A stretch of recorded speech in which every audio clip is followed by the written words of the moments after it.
Part two of episode 55, and we're talking about the hot tags. If you don't know how the hot tags work, I look back don't. look back at the other episodes. Come on, watch them all out. Five I minutes to don't talk watch about. episodes, Tony. I don't watch what I perform in. We have 5 minutes to talk about the following topics. I only have four, and we're gonna try to run through these quickly as possible. But the four that I have before I start the timer, Jerry Lawler returns. That's the one we're going to save for the end. We're going to talk about WrestleMania records, Bruno Sammartino, and Triple H and Sting. I'm going to start off with the Triple H wanting Sting in WWE. Everybody kind of wants Sting in WWE. That's no big deal. I highly doubt that it's going to happen this year, but it would be fucking awesome if Sting would pop up and face Undertaker at WrestleMania. That's like the one thing that everybody wants. Other than that, I don't really see it happening. Uh, I think the likelihood is maybe like a 10% chance. What do you guys think? After he turned down the 2011 offer, I just say to every Sting fan, don't get your hopes up. Mm-hmm. If you turned that down 2 years ago almost, I don't see it happening at all. Not one bit.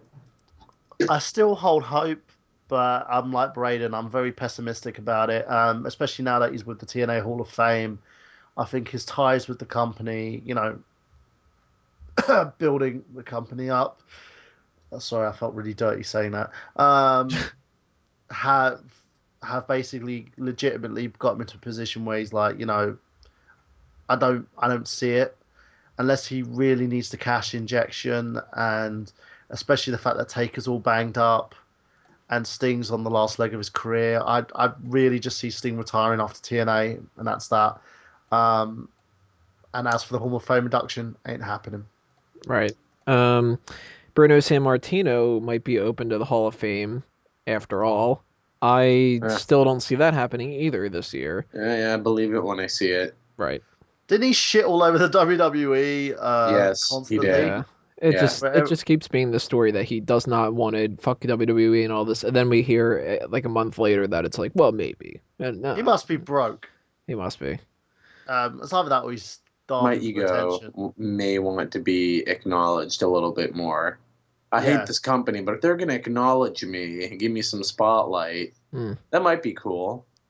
but that's the thing. A lot of guys, as I said, I was looking at the history of the WWF title or WWE title, and a lot of Bruno Sammartino was all over that. But again, he wasn't that important. And I'm going to say this to a lot of hardcore wrestling fans. Are going to sit there and go, "You're a fucking idiot." Well, he wasn't that important. Name me one thing that Bruno Sammartino actually did for the company other than carry the WWE Championship prior to Hogan, right? Well, Nobody after Hogan mattered. no, That's the but truth. you still need people before that to keep the company afloat before you found a Hogan. No, I agree with you So on that that kind whole of premise. counts. I agree with you on that whole premise, but I would never see him winning a tournament for the best WWE champion plug of all time. Well, no, not So when you're going against draws that were significantly bigger and more larger than life. Yeah, he yeah, already got knocked It's kind, out. so but that's like it's like saying that the NWA significantly had an impact on all these wrestling promotions. Yeah, there were certain people who held the NWA championship prior to shows like WWE becoming big companies, but in the end, the it doesn't. If you look at the NWA at the moment, you look at the title and think, and Well, then that brings us to the WrestleMania record sales: 52,029 tickets in the first day. You can count. One of them is mine. One of them is my girlfriend. A whole bunch of them are some other people like Chris Dace, Chris Urban, and everything like that. $10 million gate already. Fucking ugh. how much of that was you, Tony? 202. Ah, there you go. Yeah. Tony can be proud that he contributed to the WWE's shitty product. Yeah, I'm gonna be pissed if that I sucks. wonder how your seats are going to be. Actually, not too bad. Row A little off 110. topic, but At It's least you kind get of to see around Rock the versus Cena too. yeah. It seems like it twice in won't a be too bad. lifetime. But and then we only have 30 seconds, which I'm going to stop it right now because we're clearly going to go over 30 seconds for that. To talk about Jerry Lawler returning to Raw.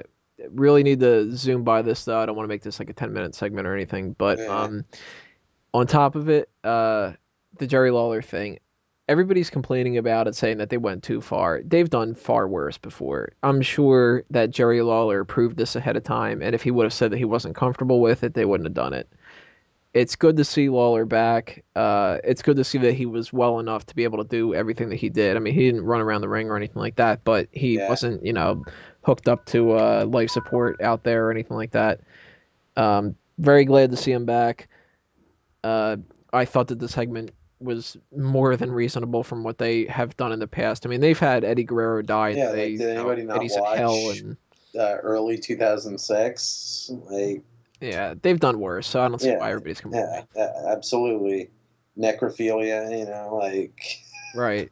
Oh yeah, come on. They ended up fucking a corpse with a cane mask. Exploiting Eddie's death for half a year or 3, had Vince actually, do a video of his daughter's ass crack. Just saying. While she was bent over as GM of SmackDown. They've had sodomy. They've had would-be incest. They've had Trish Stratus barking like a dog. They had the Pseudo-lesbians. Big Show and Boss Man thing. HLA. Big Show raping God. Boss Man. Hornswoggle. Heidenreich raping Cole in a closet. Oh god. Lance Storm, big cock. To name a few. The thing People is, are right? just too PC. That's the thing. Everybody's too easily offended. And the hand. We've forgotten about the hand.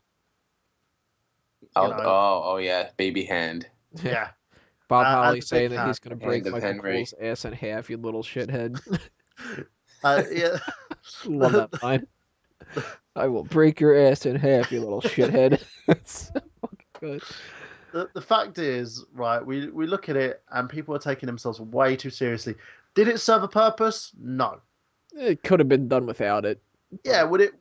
The thing is, if Cena or Heidenreich, I'm thinking Heidenreich on the brain, or Ryback came to the ring and defended Lawler's honor, it could have worked.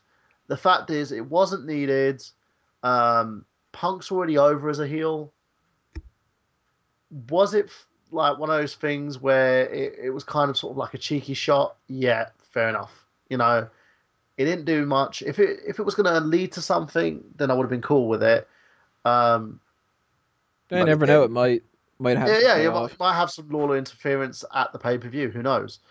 But on the same stance, I would rather just move on from it. But as offensive, no, it wasn't offensive because it's part of real life. That's what people complain, that there's not enough real life aspect in wrestling, that these characters are unrelatable. And then when they get it, they go, oh my god, what are they doing? Push the envelope, would you? Yeah. Push this envelope. Oh, why'd you push it that far? Now, they didn't do this when Lawler was having his heart attack. That would They didn't have Punk come out here and say that was because of me, right after it happened.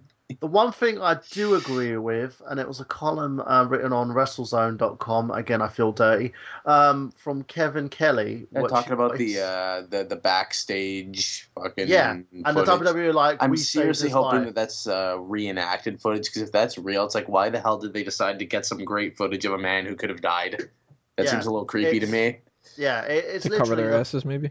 The backstage footage, the whole tasteless thing with the WWE is like, we saved his life, we saved his life, we saved his life. And that's what they were pushing on. And I felt that was more offensive than the Punk Heyman promo. Well, that's it for the hot tags. Next part, we're going to talk about the best WWE champion of all time tournament and roll on with the pay-per-view talk.